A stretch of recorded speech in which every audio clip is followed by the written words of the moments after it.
We unpack. We unpack. We unpack. Coming to you live, Boxing Ego unpack. Yeah. We unpack. We unpack. We unpack. Coming to you live.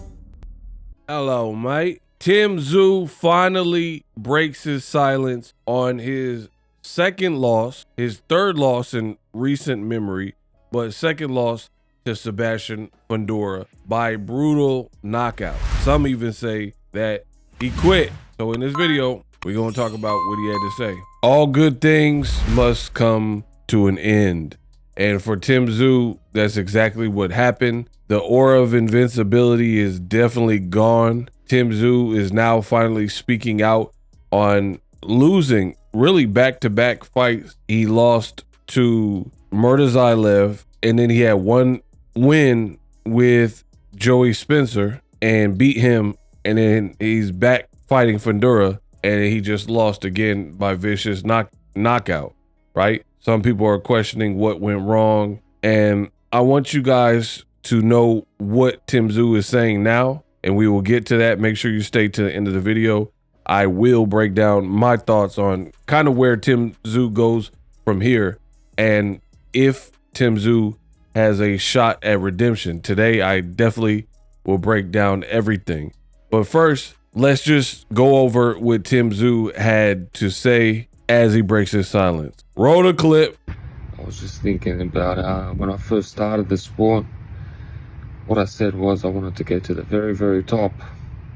And I didn't mind crashing or burning on the way up. Sitting here now, we did crash and burn, but we still move forward. Some things go your way, some things don't.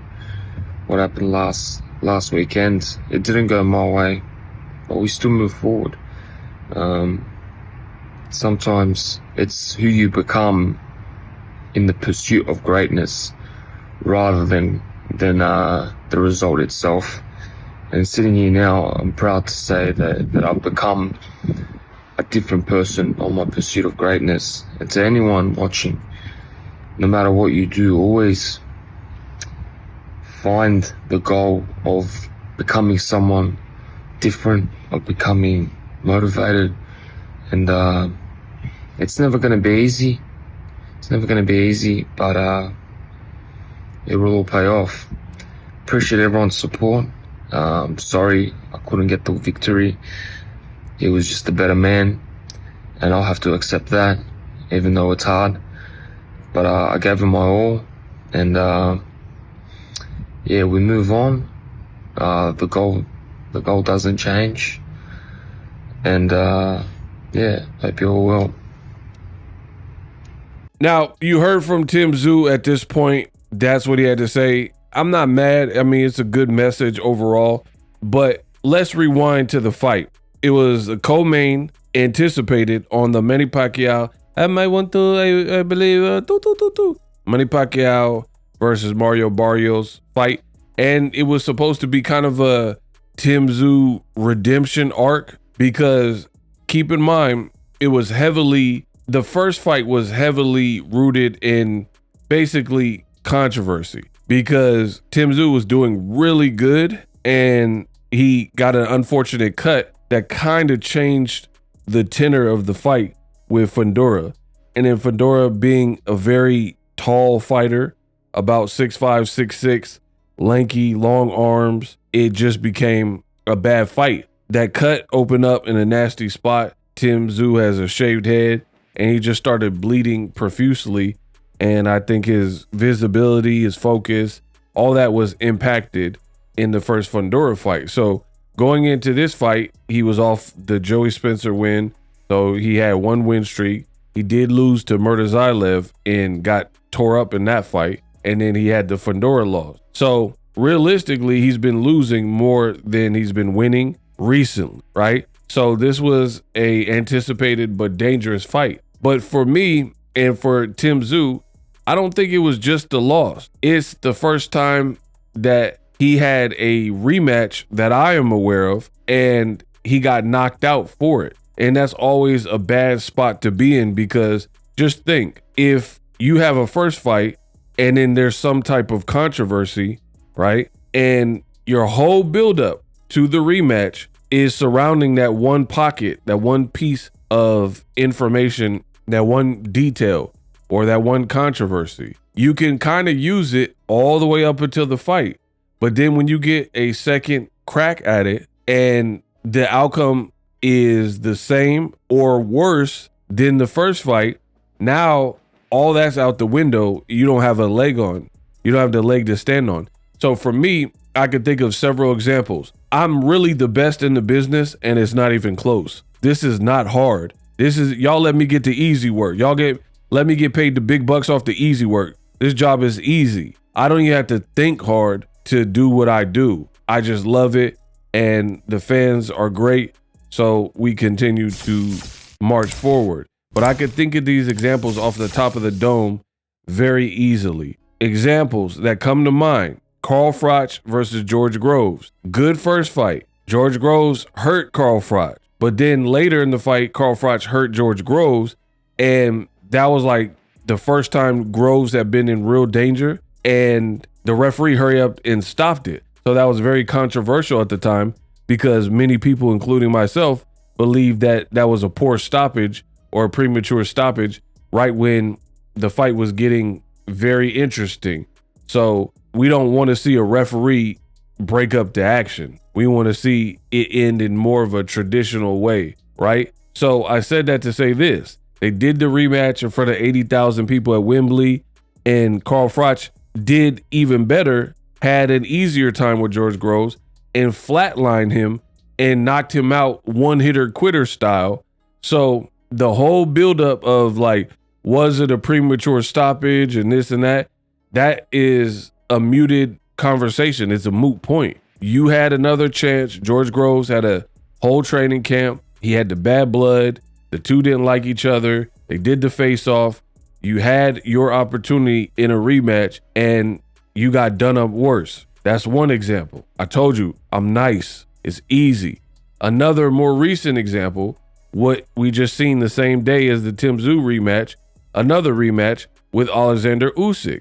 The first fight ended with Usyk winning, but there also was a controversy because Daniel Dubois landed a shot. Some people thought it was a body shot, a legal scoring blow, and Usyk was afforded all this opportunity because the referee declared it was a low blow. So that gave and bought Usyk more time if you consider it to be a body shot. Because if it's a body shot, you got 10 seconds to get up, really probably 9 seconds or less. And if it is ruled a low blow, you have up to 5 minutes. So that's a big difference. That's a big jump. So again, that can be the conversation. Daniel Dubois came and said, oh, it's about the current. I don't care about the past, yada, yada, yada. You got a second chance at Usyk and you did worse. So I could do this all day. This Tszyu fight is no different. Now you can't say, oh, I had a cut on my head and I couldn't see with the blood. You promised certain things. Fundora promised a better performance. Fundora succeeded and Tszyu didn't. So although I respect showing face, showing the black eye, and having an open-minded, optimistic message, to be honest, I'm a straight shooter, and Tszyu, he's in between a rock and a hard place. So again, I respect the short, direct, and the accountable message, like, oh, life will throw things at you. It doesn't always go your way, that type of thing. But at the same time, I'm a realist. I don't ever like to put like, oh, hey, this person must retire. And I don't like to put limits on people because I don't want people to put limits on me. But this sport is brutal. No excuses. He says he'll be back and he wants people to like believe in him still. We'll see. But the road back is going to be hard because one, you're already kind of in your father's shadow, if you will, because he was who the public knew about first, Costa Tszyu, right? And you're working on your legacy, and then now you're on really in your last several fights, you have a couple of those are losses now, 2 by stoppage. In the world of boxing, it just doesn't fare well and bode well with fans when you keep losing in a sport like boxing with fans like boxing in such a short period of time. You know what I mean? And you look at it, his last 4 fights, he lost 3 of them. That's definitely not something that is good for a fighter.